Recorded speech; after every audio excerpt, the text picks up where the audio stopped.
disampaikan terima kasih. Untuk sesi acara selanjutnya, penyuluhan pengelolaan limbah rumah tangga di Desa Kaliposo yang akan disampaikan oleh Ibu Yuni Susanti dan Bapak Lukman Haris Kurniawan. Waktu dan tempat kami bersilakan.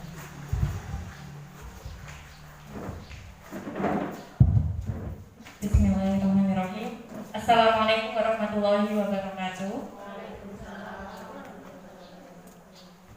Baik ibu-ibu, di sini kami akan mensosialisasikan tentang pengelolaan limbah rumah tangga karena semakin banyak penduduk, kemudian aktivitas masyarakat semakin banyak, itu pasti tidak akan lepas dengan namanya limbah ya.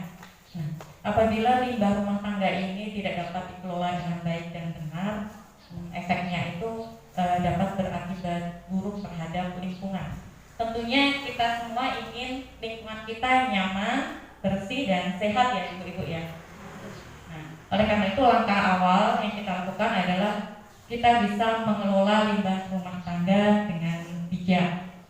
Nah, untuk limbah itu sendiri merupakan bahan buangan ya ibu, bahan buangan atau bahan sisa atau bahan yang sudah tidak ada manfaatnya lagi, baik pada skala rumah tangga, industri maupun pertambangan. Nah, untuk limbah rumah tangga itu sendiri, itu contohnya dari dapur ya, ibu kan sering masak ya, artinya masak. Nah, itu limbah dari makanan, kemudian kamar mandi, cucian, dan limbah bekas industri rumah tangga dan juga kotoran manusia.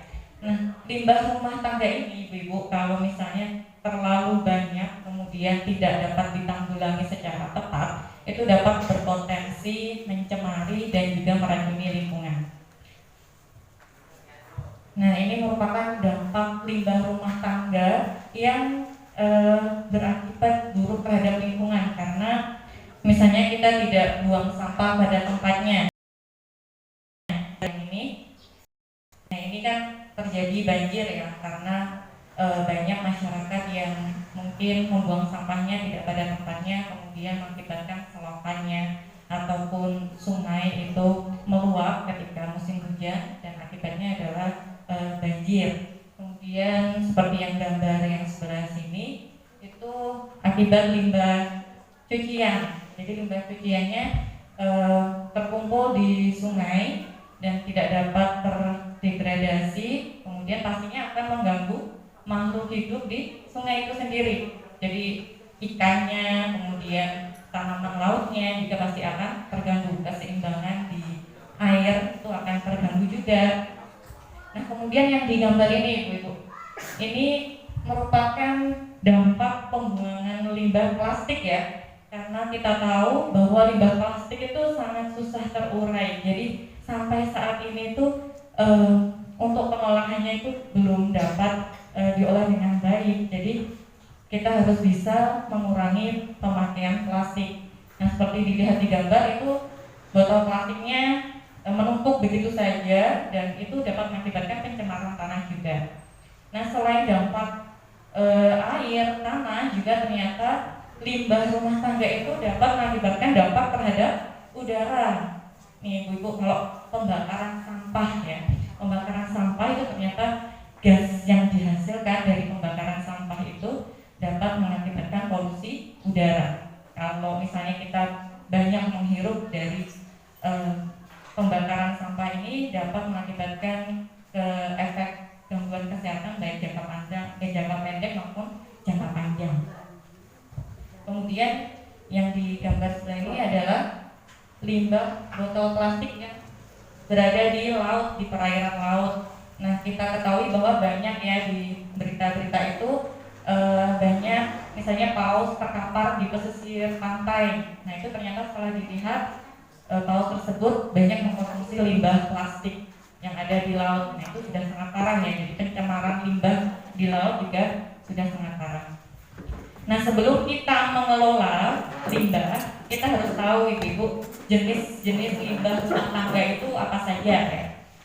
Nah, berdasarkan sifatnya itu limbah dibedakan menjadi limbah padat. Contohnya ada limbah organik, anorganik, dan limbah B3.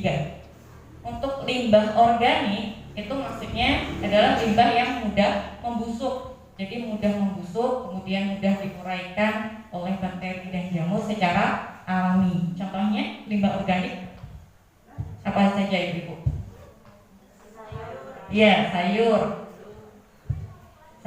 kemudian buah-buahan, ikan, dan seterusnya ya Ibu. Jadi itu merupakan limbah organik. Jadi limbah basah, mudah membusuk. Kemudian yang kedua adalah limbah anorganik. Limbah anorganik ini maksudnya adalah limbah yang sukar membusuk atau bahkan tidak bisa membusuk. Jadi memang tidak bisa diuraikan secara alami oleh bakteri dan jamur. Nah, contohnya apa saja Ibu? Limbah anorganik dari limbah rumah tangga. Ya, betul, botol plastik. Kemudian kaleng. Terus apa lagi Ibu? Kardus. Jadi kardus, kemudian kaleng, botol plastik, kemudian kain ya, sisa-sisa kain itu juga merupakan limbah anorganik. Nah, setelah itu yang ketiga ada limbah B3. B3 itu apa Ibu? Ada yang tahu? B3 itu limbah bahan berbahaya dan beracun. Jadi limbah B3 adalah limbah bahan berbahaya dan beracun. Contohnya apa saja? Ya, jadi contohnya lampu yang pecah-pecah itu ya. Di rumah saya pasti ada lampu pecah, itu nggak boleh sembarangan Ibu, tinggal buang gitu saja sebenarnya tidak boleh. Jadi harus diklasifikasikan termasuk limbah B3. Kemudian ada baterai ya, baterai remote misalnya, kemudian baterai jam dinding. Nah, itu kalau misalnya sudah habis, nah itu tidak kan ada sebenarnya ya di petunjuknya tidak boleh sembarang membuang. Itu karena termasuk limbah B3, akan menghasilkan senyawa-senyawa kimia yang berbahaya.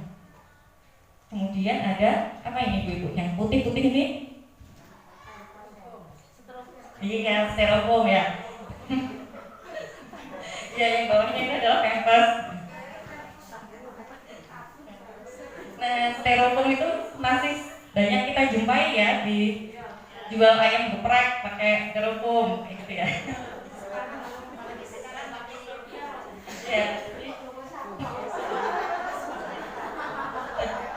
Nah, Ibu untuk baiknya ya penggunaan styrofoam ini mulai dari sekarang sebaiknya dikurangi ya Ibu, karena memang styrofoam itu juga termasuk golongan limbah B3, jadi bahan berbahaya dan beracun. Untuk di kemudian bawahnya itu ada pampers ya, pampers sekali pakai itu pasti banyak sekali.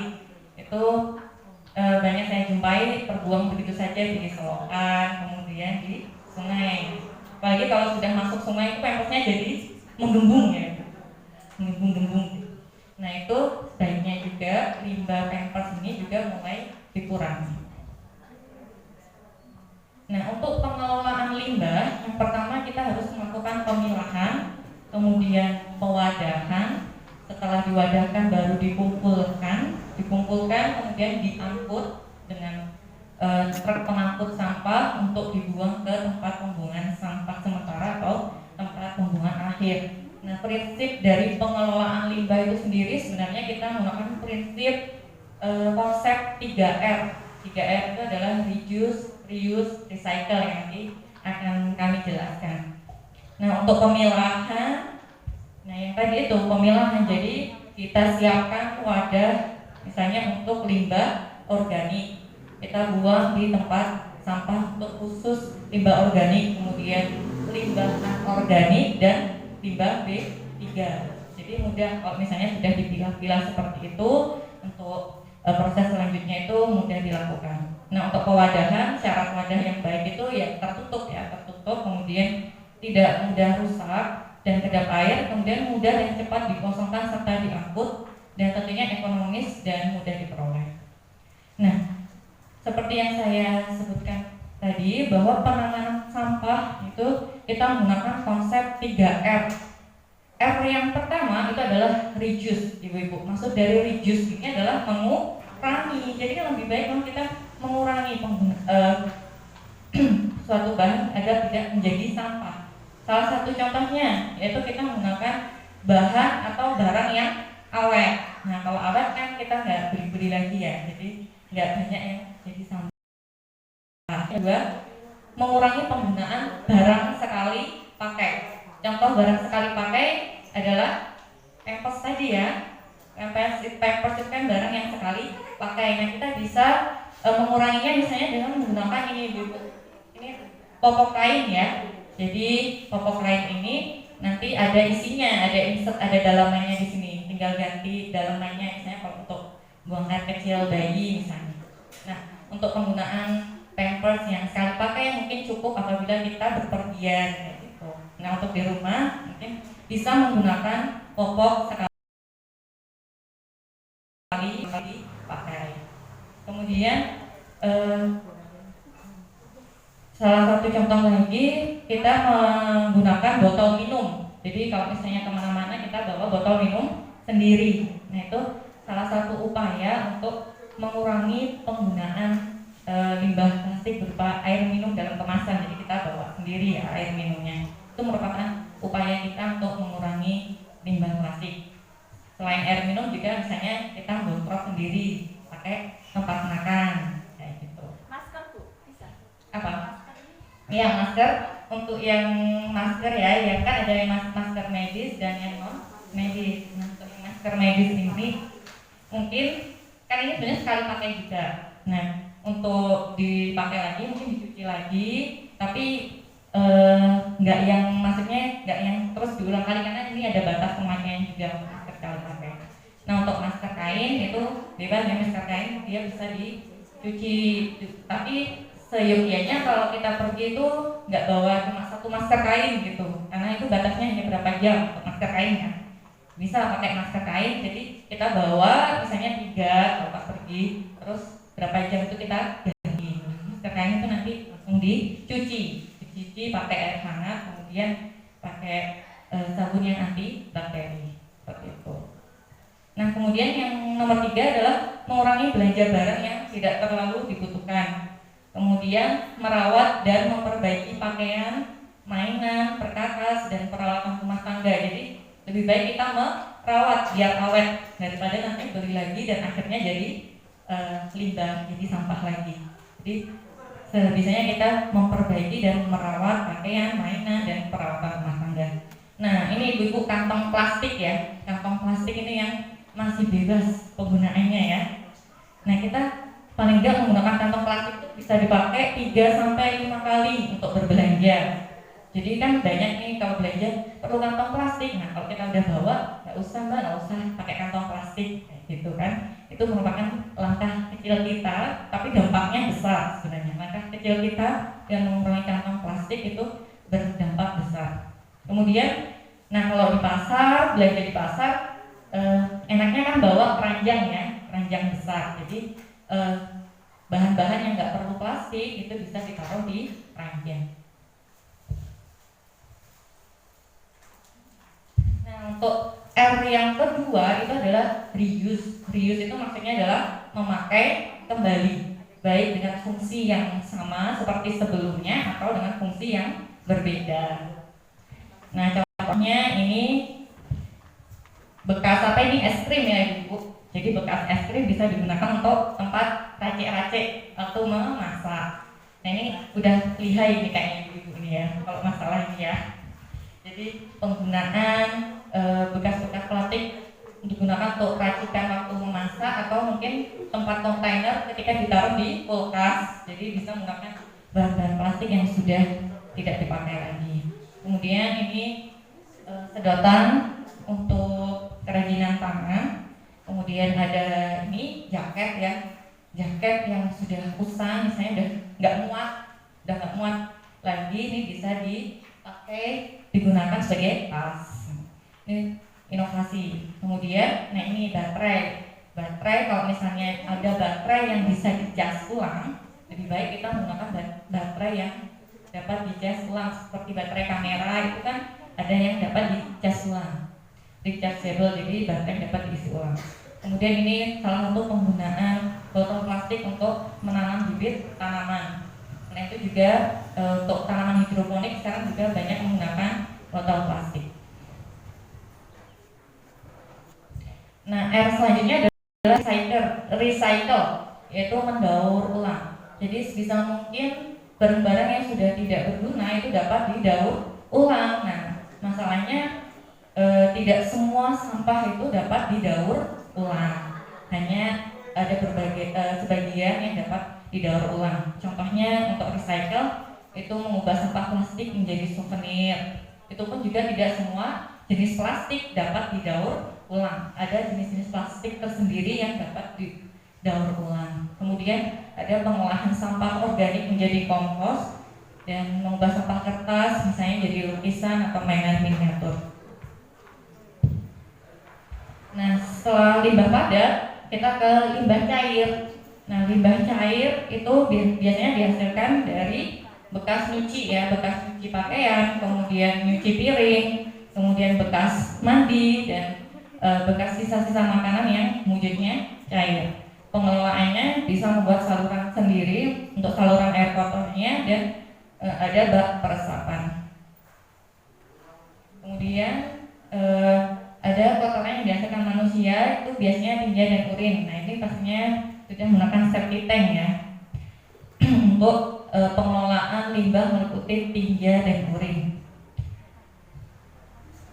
Nah septic tanknya itu harus didesain yang aman dan higienis juga untuk mencegah pencemaran lingkungan. Jadi ada tata cara pembangunan septic tank itu ada sendiri. Nah baik Ibu-Bu, sekian presentasi dari saya, semoga bermanfaat, kemudian menambah wawasan, kemudian menambah pemahaman kita mengenai pentingnya pengelolaan limbah rumah tangga untuk menciptakan lingkungan yang aman, nyaman, dan sehat. Jadi kita harus semangat dalam bijak mengelola sampah. Mungkin ada tambahan dari Pak Una. Baik, Assalamualaikum warahmatullahi wabarakatuh. Alhamdulillahirabbil alamin, wassalatu wassalamu ala asyrofil anbiya'i wal mursalin wa ala alihi washabihi ajmain. Amma ba'du. Yang saya hormati ibu-ibu hadirin, sedikit menambahi uraian dari Bu Yuni tadi. Memang berkaitan sampah ini menjadi hal yang tantangan di zaman kita ini ya, di zaman milenial ini.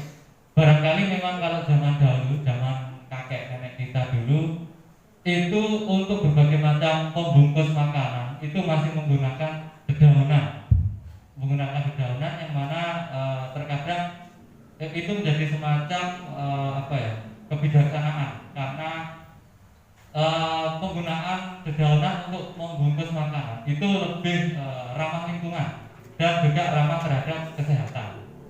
Pertama karena ketika dulu itu ketika membungkus makanan, kita beli pecel, beli makanan ringan zaman dulu itu dibungkus dengan pohon pisang misalnya, atau kalau kita ke pasar dulu kita daun pisang. Saya berdek nih ketemu ibu-ibu kami pelosok. Dibungkus pakai daun pisang, atau ketika kita dulu kakek nenek kita, ibu dulu kita di pasar itu dibungkus pakai daun jati, dan itu ternyata memang terbukti lebih ramah terhadap lingkungan ketika itu kita bahkan dalam tanda petik ketika kita itu buang begitu saja, maka itu akan terurai dengan sendirinya istilahnya, karena dan dibanding ketika kita menggunakan plastik itu ya, coba dibandingkan nanti di rumah bisa dibandingkan bila itu daun dan daun pisang dan plastik, coba nanti dibandingkan kira-kira habisnya atau terurainya itu cepat mana. Mungkin jangan-jangan yang plastik tadi itu mungkin 5 tahun masih tetap berupa plastik itu, tapi kalau nanti itu daun paling 1 bulan sudah kering, sudah menjadi pupuk, malah jadi rabuk gitu ya. Nah ini hal-hal yang perlu diperhatikan. Yang jadi masalah itu terkadang pemikiran kita itu masih zaman dulu, tapi tidak bisa diterapkan zaman sekarang. Kalau dulu itu kita buang apa ya, kita habis beli pecel gitu langsung kita buang gitu saja gitu, tidak menjadi masalah. Tapi kalau sekarang kita pakai bungkusnya pakai styrofoam tadi, kita buang sembarangan, maka itu menjadi suatu masalah karena tidak mudah terurai dengan gampang, tidak mudah segera terurai tadi itu. Seperti itu. Jadi tidak bisa disamakan zaman dulu dengan zaman sekarang, misalnya seperti itu. Nah kemudian sekarang di luar negeri itu bahkan ini gitu, tidak boleh menggunakan kantong plastik. Jadi ketika kita beli seperti di toko-toko itu biasanya disediakan di sana itu kantong dari kertas, karena kantong dari kertas itu proses penguraiannya lebih cepat dibanding dengan kantong plastik. Atau sekarang minimal itu ada plastik yang cepat terurai gitu. Tapi namanya plastik tetap dikhawatirkan serpihan-serpihannya tetap mencemari tanah seperti itu. Jadi intinya tetap harus berhati-hati, harus tetap bijak terhadap apa yang akan kita gunakan. Istilahnya kita berpikir jangka panjang, mikirin luwih dawa, dene bumi ini bisa ditempati lebih lama sampai anak cucu kita seperti itu. Mungkin itu dari tambahan dari saya. Langsung saya silakan ke moderator untuk tanya jawab.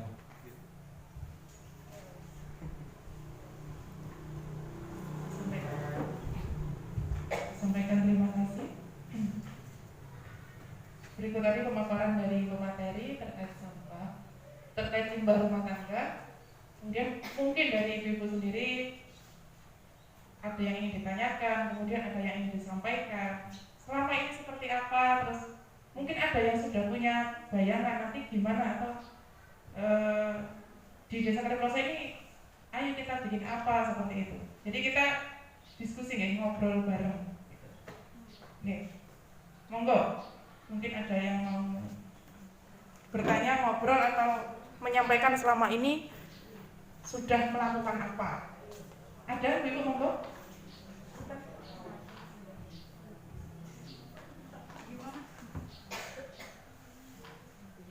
Monggo kalau ada.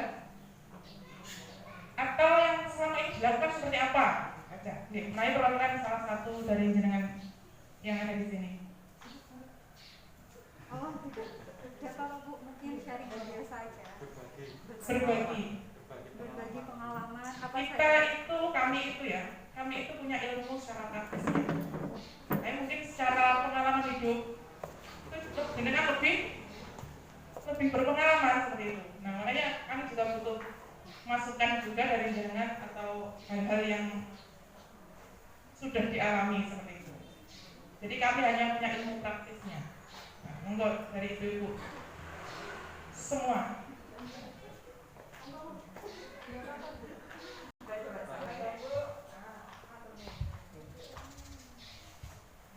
Terima kasih. Mungkin ibu-ibu yang lain bisa nyambung nanti ya. Assalamualaikum warahmatullahi wabarakatuh. Perkenalkan, saya Erna, asli Pribumi Kaliproso.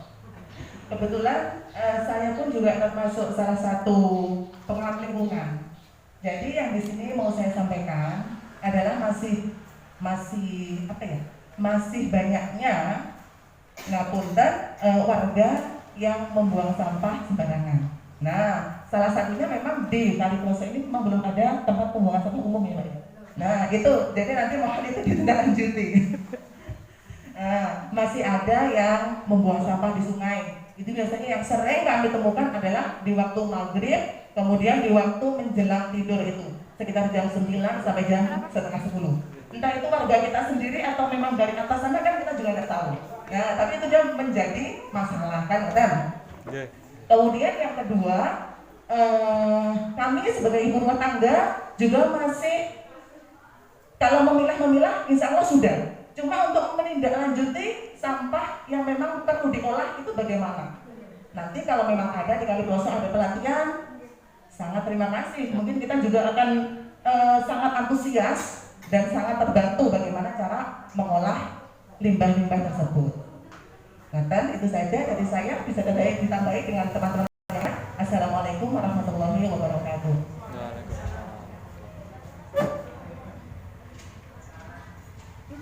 Langsung dikomentari atau di Langsung apa? Mungkin ada yang menambah lagi? Ada Bu? Atau kami eksekusi dulu? Langsung aja dulu. ya.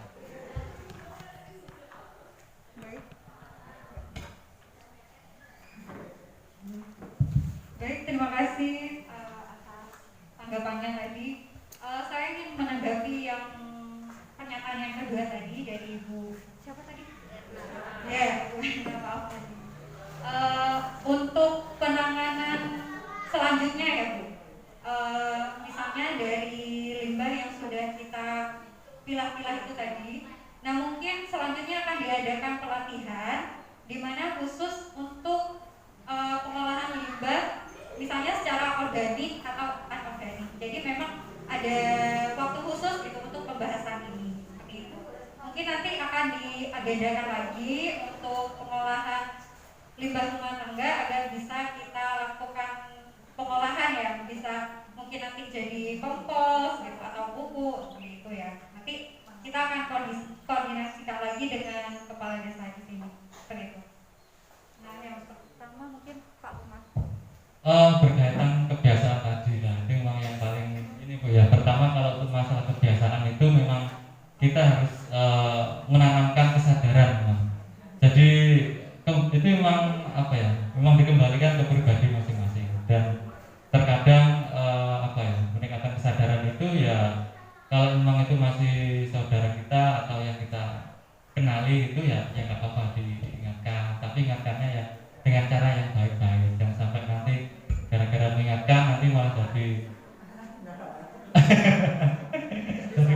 nah nggak disopo gitu ya, intinya ya itu. Jadi tapi biasanya tuh nanti ini apa namanya kalau mungkin yang mengingatkannya itu mungkin bisa titip pesan ke mungkin pas ada apa ya, pas di ibu pengajian itu kan nanti bisa titip pesan ke pembawa apa namanya pematerinya apa bahasanya itu Pak ibu-ibu itu ya. Jadi yang mengingatkan itu mungkin tidak kita langsung tetapi mungkin Bu Ustazah atau Bu Nyai atau Bu apa waktu itu bisa dititipkan pesan ke bunyanya waktu pengajian gitu. Jadi tidak kita langsung itu amannya seperti itu memang.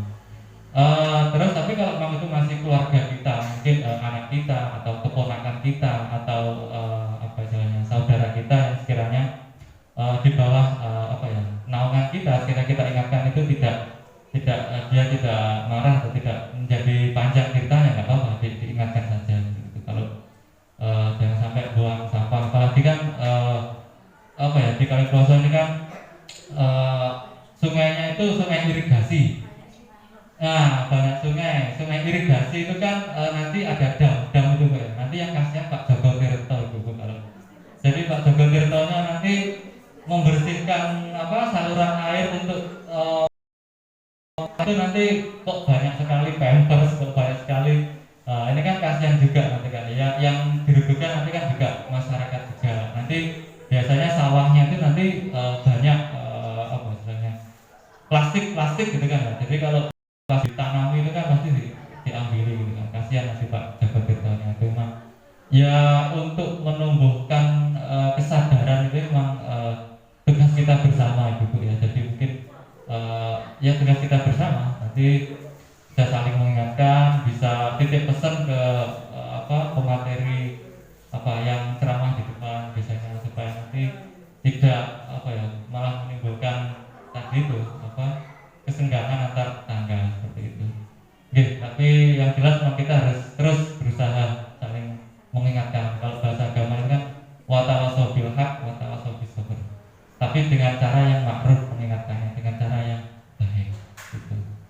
Mungkin ada lagi yang lain dari ibu-ibu yang disampaikan untuk Ibu. Misalnya kalau sampah plastik itu apa termasuk mencemari lingkungan apa supaya nggak terlalu banyak itu nggak apa-apa. Ya plastik sisa-sisa belanja itu kan biasanya banyak pakai plastik. Bu Yuni.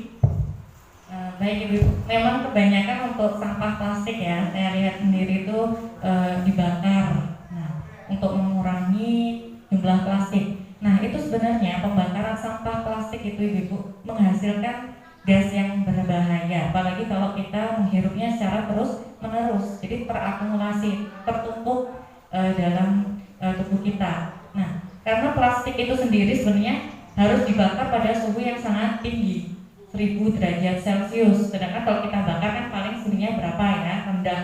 Di suhu rendah itu mengakibatkan munculnya gas-gas yang berbahaya, efek samping dari pembakaran sampah plastik itu sendiri.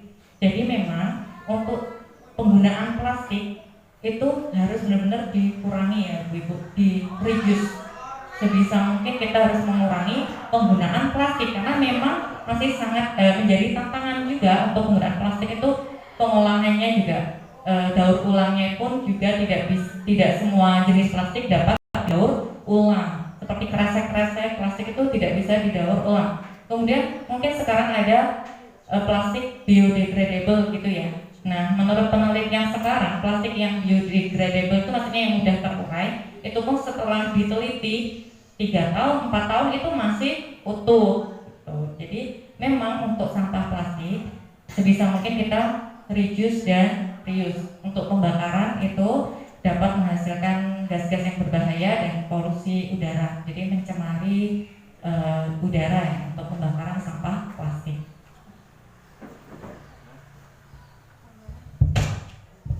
Ya, terus gimana solusinya gitu kan? Boleh dibakar atau tidak gitu Bu ya?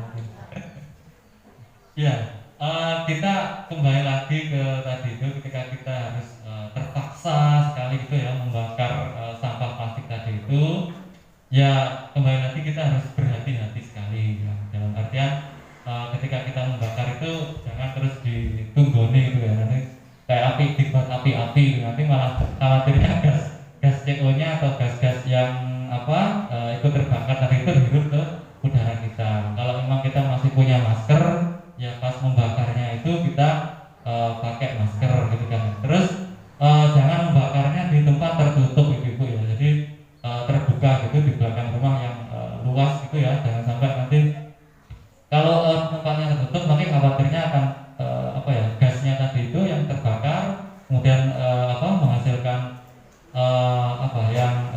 kebul asapnya tadi itu menghirup itu. Jadi harus berhati-hati ya di tempat terbuka. Kemudian jangan kalau sudah terbakar ya sudah, jangan dibuat api-api gitu. Terus jangan sampai juga mengganggu tetangga juga. Nanti kan terkadang balik lagi seperti tadi, nanti kalau terlalu asapnya tadi itu mengganggu tetangga juga nanti menimbulkan permasalahan lain gitu, yang harus perlu diperhatikan dalam membakar sampah. Kalau sebetulnya standarnya itu ketika kita membakar ini biasanya di furnace ya. Di furnace itu memang ada alatnya tersendiri itu, ada blowernya, ada kipasnya gitu, sehingga tidak langsung terbuang ke udara lepas gitu, ada cerobong asapnya ke atas itu biasanya Bu. Cuma karena kita kalau di desa kan jarang sekali itu kan Bu ya. Mungkin ya nggak apa-apa kalau ke depan desa Kaliploso bisa membuat pengolahan sampah sendiri atau ada tempat pembuangan akhir sehingga nanti ibu tidak perlu membakar sampahnya, cukup diorganisir gitu, diorganisir di wadah plastik, kemudian ada petugas yang mengambil. Atau kedepannya mungkin ya kita berdoa bisa semoga desa Kaliploso bisa betul sehingga ibu lebih aman dari segi kesehatannya.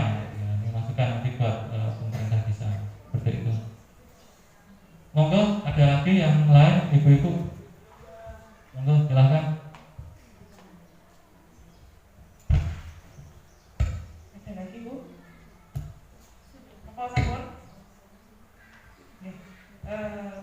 Saya informasikan juga, ini adalah pertemuan pertama kita. Insya Allah dari Institut Teknologi dan Bisnis Muhammadiyah bisa melakukan program berkelanjutan. Artinya insya Allah kita bertemu lagi, kami bertemu lagi dengan Bu Erna dan teman-temannya juga gitu, mengatasi bukan mengatasi, membantu sedikit apa yang ada di sini yang bisa kami berikan. Gitu.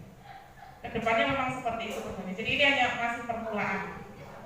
Semoga kita bertemu lagi di lain kesempatan. Oke. Untuk materi sosialisasi pengelolaan limbah rumah tangga ini saya cukupkan. Nanti di sesi kedua kami akan mempraktekkan untuk pembuatan hand sanitizer. Namun sebelumnya saya ucapkan terima kasih dulu kepada materi Bu Yuni Susanti dan Bapak Lukman Jaya Kurniawan atas pemaparannya. Sampaikan terima kasih.